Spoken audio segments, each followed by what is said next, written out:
Hello dear student, how are you? I hope all is well. Today I start about in this video adolescence, that is the drug abuse. प्यारे बच्चों, आज हम इस video में लेके आए हैं एक टॉपिक जिसको हम कहते हैं एडोलसेंस ड्रग अब्यूज। मतलब यौनावस्था में जब वो जवानी के दहलीज पे कदम रखता है तो उसमें वो ड्रग्स या नशीली पदार्थों का कैसे अधिक प्रयोग करता है, क्यों करता है, इसी टॉपिक को लेके आए हैं, इसी को हमें बताना है। अब बात करूं इसकी टॉपिक की शुरू करने से पहले, एडोलसेंस का मतलब होता है यौनावस्था। यौनावस्था एक ऐसी अवस्था होती है प्यारे कि जिसमें किसी भी व्यक्ति का या बालक का शरीर मेंटली और सेक्सुअली प्रिपेयर हो जाता है, मेंटली और सेक्सुअली प्रिपेयर हो जाता है और उसमें वो सोसाइटी में, समाज में अपनी भागीदारी साबित करने की कोशिश करता है। इसके बाद में अगर हम बात करें इसके एज की तो 12 से 18 साल यानी 12 to 18 ईयर के बीच में बॉडी में तमाम सारी चेंजिंग होती है, मेंटल चेंजिंग होती है, सेक्सुअल चेंजिंग होती है, बॉडी में वो तमाम सारे परिवर्तन हो जाते हैं और वो यौनावस्था में प्रवेश कर जाता है, जिसको हम एडोलसेंस कहते हैं। ठीक, तो उसमें होता क्या है, उन नवयुवकों में जो अभी यौनावस्था में कदम रखे हुए हैं उनमें एक सोच डेवलप हो जाती है कि अगर हम नशीले पदार्थों का या ड्रग्स का उपयोग करेंगे तो हम ज़्यादा प्रोग्रेसिव दिखेंगे। ये उनकी लेकिन सोच ये गलत है। ठीक है, तो इसी नशीले पदार्थों का उपयोग के बारे में हम लोग चर्चा करेंगे कि उपयोग क्या होता है, कैसे होता है। ठीक, तो एडोलसेंस में देखेंगे कि 12 से 18 साल के बीच जो मेंटली और सेक्सुअली व्यक्ति प्रिपेयर हो जाता है और उसमें समाज की भागीदारी की सोच डेवलप होती है और उसी बीच में अगर वो गलत संगत हो गया तो ड्रग्स का एडिक्शन हो जाता है, ड्रग्स का व्यसन हो जाता है उसको। ठीक, और वो उनके दिमाग में एक सोच, गलत धारणा बनी रहती है कि अगर हम ड्रग नशीले पदार्थों का सेवन करेंगे तो क्या होगा कि हम ज़्यादा प्रोग्रेसिव दिखेंगे और उनकी बॉडी ऐसे एज में उनकी बॉडी ज़्यादा आकर्षक होती है, आक्रामक होती है और ज़्यादा वो एक्साइटेड होते हैं। इस एज में 12 से 18 साल वाले एज में जो एडोलसेंस वाली अवस्था होती है, बॉडी उनकी आक्रामक होती है, अट्रैक्शन होता है उसमें और इसलिए वो ज़्यादा अपने आप को एक्साइटेड समझते हैं, एक्साइटेड होते हैं और ये गलत धारणा होती है कि अगर हम नशीले पदार्थों का सेवन करेंगे तो ज़्यादा प्रोग्रेसिव दिखेंगे। ये सोच उनकी गलत है। अब उसी के अंतर्गत आई है एडिक्शन या डिपेंडेंस। एडिक्शन मतलब किसी नशीले पदार्थों की लत लग जाना, उसके बिना हम रह नहीं पाएंगे, जी नहीं पाएंगे, ये एडिक्शन है। किसी भी चीज का आदी हो जाना, व्यसन हो जाना, अपने लाइफ स्टाइल में उसको ढाल लेना, उसके ऊपर एडिक्शन में हम उसका व्यसन हो जाते हैं, उसकी लत लग जाती है तो उसको हम व्यसन कहते हैं। और उस पर डिपेंड होना, उस पर निर्भर रहना कि अगर उसको वो नशीला पदार्थ नहीं मिलेगा तो हमारे जीवन नहीं चलेगी, उसको हम इंडिपेंडेंस कहते हैं। उसमें जो पहले हमारी ड्रग्स है, मेन ड्रग्स के अंतर्गत ओपियोइड में क्या होता है फिर? अब देखेंगे एक प्लांट है पेपाबर सोमनिफेरम, नाम लिख देते हैं हम, पेपाबर सोमनिफेरम। क्या? पापावर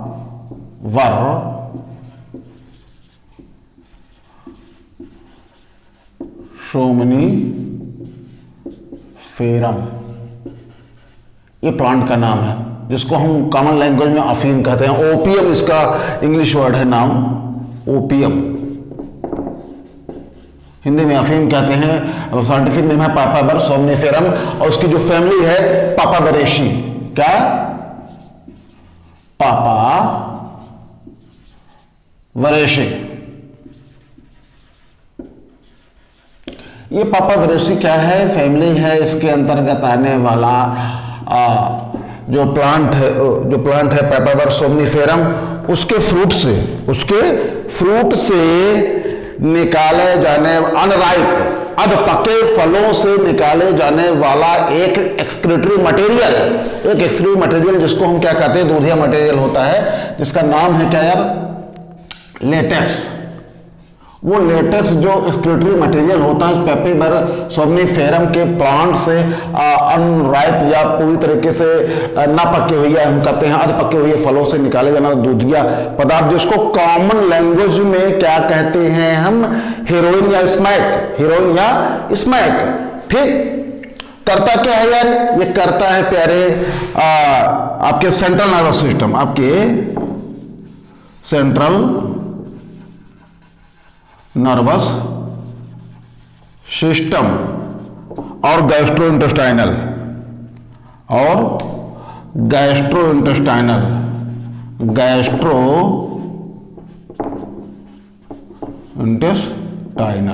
ये है।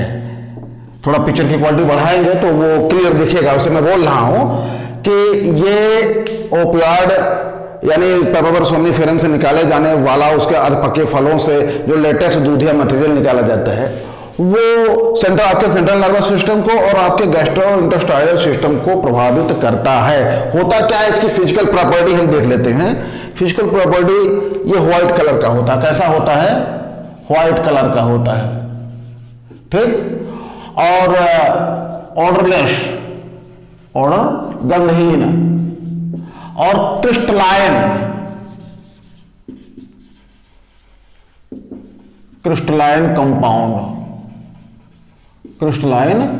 कंपाउंड। ठीक है, इसकी भौतिक अवस्था हम देखेंगे, सफेद कलर का गंधहीन क्रिस्टल कंपाउंड होते हैं जो आपके नर्वस सिस्टम को, सेंट्रल नर्वस सिस्टम जिसमें ब्रेन और स्पाइनल कॉर्ड होती है, और गैस्ट्रोइंटेस्टाइनल सिस्टम को प्रभावित करते हैं।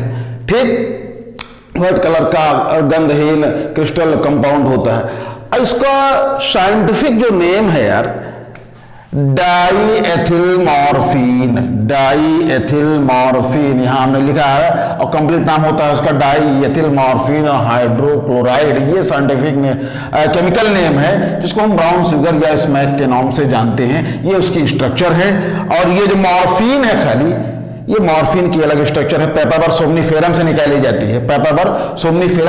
जाती है, जो दर्द निवारक दवा के रूप में इस्तेमाल करते हैं। लेकिन जब उसका हम एब्यूज कर लेते हैं, मतलब जरूरत से ज्यादा इस्तेमाल कर लेते हैं, तो वो नशीले पदार्थ के रूप में जाने लगती है। जब है तो वो दवा, लेकिन उसका हम एब्यूज का मतलब ये होता है अति प्रयोग। तो जब हम उसका ज्यादा प्रयोग करने लगेंगे तो वो नशीले पदार्थ के रूप में जाने लगती है, जिसको कॉमनली हम क्या कहते हैं, हीरोइन या स्मैक। ठीक है, ये पेपिबर सोमनीफेरम से निकाले जाने वाला मॉर्फिन एक एल्कोलाइड है, C17H19 वो 3N। ठीक है, तो ये रही बात ओपियाइड की। मेरे ख्याल से सारी चीजें हमने बता दी। आपके सेंट्रल नर्वस सिस्टम और गैस्ट्रोइंटेस्टाइनल सिस्टम को प्रभावित करता है। डाईएसिटिल मॉर्फिन इसका नाम है, ब्राउन शुगर के नाम से जानते हैं। व्हाइट कलर का गंधहीन क्रिस्टलाइन कंपाउंड होता है, जो पेपिबर सोमनीफेरम अफीम का प्लांट होता है, ओपियम बोलते हैं उसको इंग्लिश में। और पेपिबरेसी फैमिली है उसकी, प्लांट का नाम है पेपिबर सोमनीफेरम। से निकाले जाने वाला लेटेक्स दूधिया मटेरियल होता है। ठीक, तो ये रही बात किसकी, ओपियाइड की या ओपियम की या पेपिबर सोमनीफेरम से निकाले जाने वाले एक्सक्रीटरी मटेरियल। एक्सक्रीटरी उसवाजी पदार्थ है जिसको हम लेटेक्स के नाम से जानते हैं। ठीक, ये इसका स्ट्रक्चर है मॉर्फिन का, और इसका डाईएसिटिल मॉर्फिन इसका केमिकल नेम है। अब हम लेते हैं कैनाबिनाइडिस, दूसरी जो ड्रग है जिसको हम क्या बोलते हैं, कैनाबिनाइडिस। पहले ध्यान रखेंगे, इसमें 2-3 नाम हैं जिसको हम भांग, गांजा, हशीश, marijuana, क्या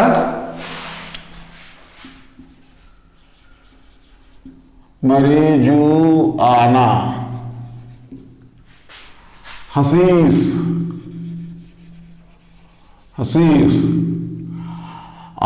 गांजा, भांग। अब देखिए, भांग के प्लांट से निकाला जाता है और भांग का जो प्लांट होता है उसका साइंटिफिक नेम होता है, जान लीजिए, कैनाबिस सटाइवा। कैनाबिस सटाइवा लिख देते हैं हम, कैनाबिस सटाइवा, ये साइंटिफिक नेम है किसका? भांग का। अब वो गांजे के रूप में प्रयोग होता है, उसको हशीश भी कहते हैं, मैरिजुआना भी कहते हैं। क्या नाम है उसका scientific name? Cannabis sativa. Cannabis sativa किसका नाम है? भांग का पौधा है। ठीक, अब इस भांग के पौधे का जो फैमिली है, फैमिली रखेंगे कैनाबेसी, फैमिली इसकी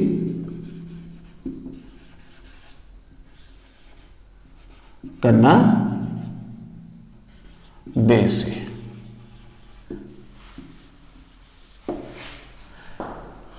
ये है। अब ये करता क्या है?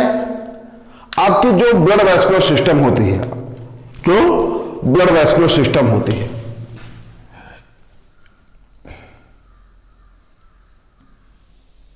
यह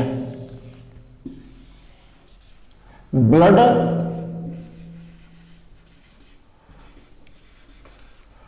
वेस्कुलर सिस्टम में मोस्टली जो हार्ट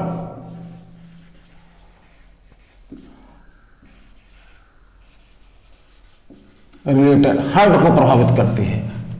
ठीक है, यहां से क्या निकाला जाता है? यहां से भी रेजिन निकाली जाती है, ये भी एक्सक्रीटरी मटेरियल है। क्या निकाली जाती है बेटा? रेजिन, एक्सक्रीटरी मटेरियल है रेजिन। ध्यान रखेंगे, यहां इस ओपियाइड यानी ओपियम के प्लांट से, पेपरबर सोमनिफेरम के प्लांट से ये भी उत्सर्जी पदार्थ लेटेक्स के रूप में निकाली जाती है। और ये भांग के प्लांट जिसको हम कैनाबिस सटाइवा कहते हैं, यहां से भी उत्सर्जी पदार्थ क्या निकाली जाती है? रेजिन। ये और ये दवा के रूप में आती है प्रयोग, लेकिन इसका अधिक प्रयोग ही नशीले पदार्थ के रूप में जाना जाता है। ठीक, इसके बाद आती है बात कोका एल्कोलाइड, जिसको हम कोकीन कहते हैं। क्या कहते हैं? कोकीन कह देते हैं। अब कोकीन का जो फॉर्मूला है, ध्यान रखेंगे, यहां हो सकता है ना दिखाई दे, हम बोल देते हैं और लिख भी देते हैं, C17H21 एंड O4N, ये इसका फॉर्मूला है। और ये कहां से निकाला जाता है यार? एरिथ्रोजाइलान कोका एक प्लांट है। एरिथ्रोजाइलान एक एरिथ्रोजाइलान कोका एक प्लांट होता है, वहां से निकाली जाने वाली जो एल्कोलाइड है, जिसको हम कोकीन कहते हैं, फार्मूला हमने लिख दिया है। ये भ्रम पैदा करने वाली ही होती है। कहां पे? आपकी सेंट्रल नर्वस सिस्टम प्रभावित होती है। इसके प्रयोग से क्या होती है? सेंट्रल नर्वस सिस्टम प्रभावित होती है। सेंट्रल नर्वस सिस्टम प्रभावित होती है, जिसको भ्रम पैदा करने वाली जो ड्रग है उसको हम बोलते हैं हेलोसिनोजेनिक एक विभ्रमिक मटेरियल होता है, इसको हम कोकीन कहते हैं। कुछ अलग दवाएं हैं जिसके नाम से हम जानते हैं, बार्बिट्यूरेट, एम्फीटेमाइन, बेंजोआइड्स। ठीक है, इसके अलावा ये जो कुछ दूसरी दवाएं हैं जिसको हम क्या बोलते हैं? बार्बिट्यूरेट, एम्फीटेमाइन, बेंजोआइड्स, और एक चीज होती है LSD। यहां पे लिखा है हमने LSD। क्या होती है? LSD। दिख नहीं रहा तो मैं बोल रहा हूं, सुनिए तो समझ में आ जाएगा। LSD जिसका नाम होता है लाइसर्जिक एसिड डाइएथिलामाइड, लाइसर्जिक एसिड डाइएथिलामाइड, जिसको शॉर्ट में बोलते हैं LSD। ठीक, ये दर्द निवारक दवा है। जो डिप्रेशन, जब व्यक्ति अवसाद में चला जाता है, डिप्रेशन में चला जाता है, तो दर्द निवारक दवा। तो जब इसका हम ज्यादा से एब्यूज करेंगे, ज्यादा से ज्यादा प्रयोग करेंगे, जरूरत से ज्यादा प्रयोग करेंगे, तो वो एक नशीले पदार्थ के रूप में जाने लगती है। ये इसका LSD का स्ट्रक्चर हमने बना दिया है। LSD का स्ट्रक्चर हमने बना दिया। अब कोकीन का एक स्ट्रक्चर बना दो फिर से हम, थोड़ा जगह नहीं है, मिटाना पड़ेगा हमको।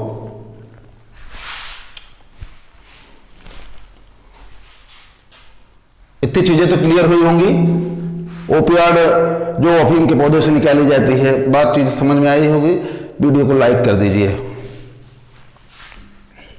शेयर कीजिए, सब्सक्राइब ना किए हो तो सब्सक्राइब भी कर दीजिए, ताकि सारी वीडियो की नोटिफिकेशन आप तक पहुंचती रहे।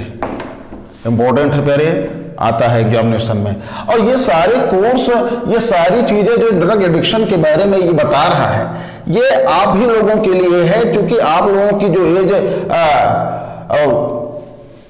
11 और 12 वाली है, वो एकदम जुवेनाइल स्टेज से ऊपर जाकर के अब वो यौन अवस्था में, एडोलसेंस वाले कंडीशन में आप पहुंच रहे हो, आपके बॉडी में चेंजिंग हो रही है।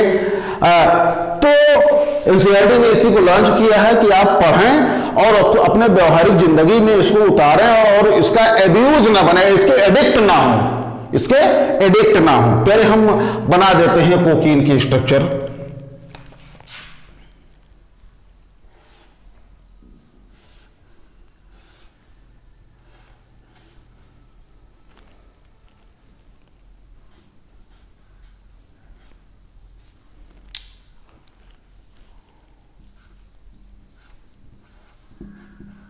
CH3 OC,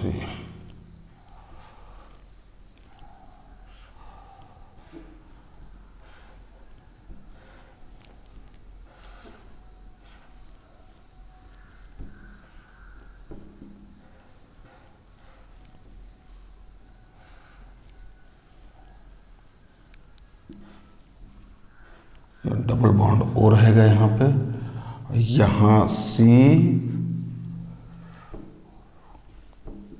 double bond O, और फिर यहाँ से हो जाएगा O सिंगल बॉन्ड CH3।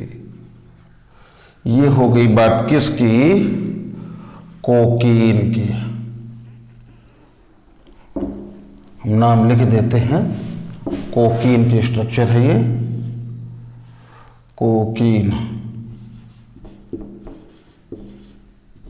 इसका सूत्र भी लिख देते हैं, यहाँ लिखा है फिर भी लिख देते हैं हम, C17 H21 एंड O4N, ये इसका फार्मूला है। ठीक है। कोकीन कोका एल्कोलाइड के रूप में जानी जाती है। इरिथ्रोजाइलान कोका प्लांट से निकाली जाती है। CNS यानी सेंट्रल नर्वस सिस्टम को प्रभावित करती है, विभ्रम करने वाली, भ्रमित करने वाली कंडीशन में लाती है। अदर दवाएं बारबिट्यूरेट, एम्फीटेमाइन, बेंजोएट्स और ये लाइसर्जिक एसिड जो दर्द को कम करने के लिए, किसको कम करने के लिए? दर्द को कम करने के लिए दवा के रूप में, जब इसका हम अधिक उपयोग करते हैं तो ये एक नशीले पदार्थ के रूप में जाने देते हैं। तो सारी चीजें ये जो आपके एनसीईआरटी में मेंशन थी बेटा, वो हमने चर्चा कर दिया, इसके बारे में हमने बताया। और यही चीज फिर से मैं दोहराना चाहता हूं, आप इसको पढ़िए, एग्जामिनेशन में पास हुई, कंपटीशन निकालिए, क्रैक कीजिए और इस चीज को समझिए और अपने अप्लाइड लाइफ में, अपने व्यवहारिक जिंदगी में भी उपयोग कीजिए। इन सारी चीजों से बचिए, इन सारी चीजों से बचिए। इसीलिए एनसीईआरटी ने आपके सिलेबस में इस चीज को रखा है कि पढ़ें, एग्जामिनेशन में पास हो, डिफरेंट कंपटीशन को क्रैक करें और एक अच्छे इंसान के रूप में भारत के निर्माण में सहयोग करें आगे चल करके। ठीक है। अब इन्हीं शब्दों के साथ हम अपनी वाणी को विराम देते हैं। थैंक यू, धन्यवाद। वीडियो को लाइक कीजिए।